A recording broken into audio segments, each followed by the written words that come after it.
తోపు బ్రదర్స్ దాదాపు ఏదైనా కేసు పెట్టారంటే 45 రోజులు కనపడుకోకుండా పత్తా లేకుండా పోతారు. మళ్ళీ 45 రోజుల తర్వాత మినక్కమని మిరపతీగలాగా వస్తారు మీటింగ్ పెట్టుకుని పరిటాల రవిని పరిటాల కుటుంబాన్ని విమర్శించడానికే ఆయన 45 రోజులకు 50 రోజులకు వచ్చి ఇక్కడ విమర్శలు కూడా చేస్తా అంటారు. అయ్యా పెద్ద మనిషి, అయ్యో సైకో,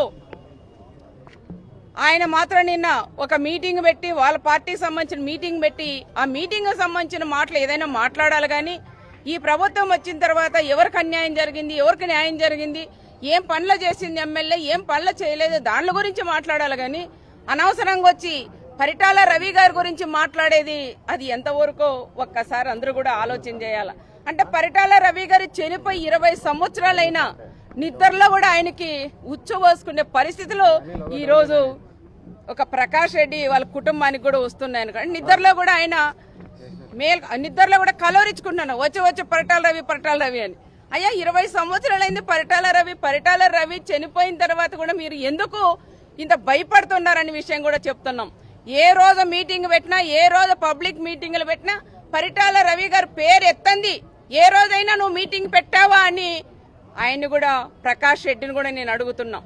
నువ్వు 45 రోజులు ఒక చిన్న కేసు పెడుతున్న పరారైపోతున్నావు, నీ కార్యకర్తలందరినీ కూడా వదిలేసి నువ్వు పరిగెత్తుతున్నావు. మళ్ళీ అవన్నీ అయిపోయి కోర్టులో నువ్వు తేల్చుకున్నాక మళ్ళా వచ్చి 2 రోజులు మాట్లాడతావు, ఏదైనా కేసు పడిందంటే మళ్ళా పరిగెత్తిపోతున్నావు. అంటే జనాల్ని రెచ్చగొట్టేదానికి గ్రామాలకు వస్తున్నాడు, జనాలు రెచ్చగొట్టడానికే మీటింగులు పెట్టి ఆయన రెచ్చగొడుతున్నారు. దయచేసి ఇలాంటి రెచ్చగొట్టే మాటలు మాట్లాడితే మనం కూడా ఊరుకోవద్దండి అని ప్రత్యేకంగా జనాలకు కూడా నేను తెలియజేస్తున్నాను.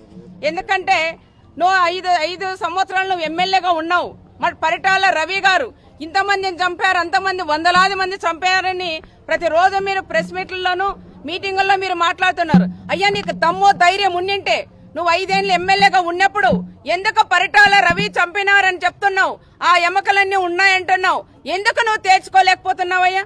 నువ్వు ఆ రోజు గాలి కొదిలేసి నువ్వు సంపాదన చేసి కోట్లాది రూపాయలు రియల్ ఎస్టేట్ లో గాని దందాలు చేసి నీ అన్నదమ్ములందరూ కూడా దందాలు చేసి మరి ఆ రోజు పరిటాల రవిని మర్చిపోయారా?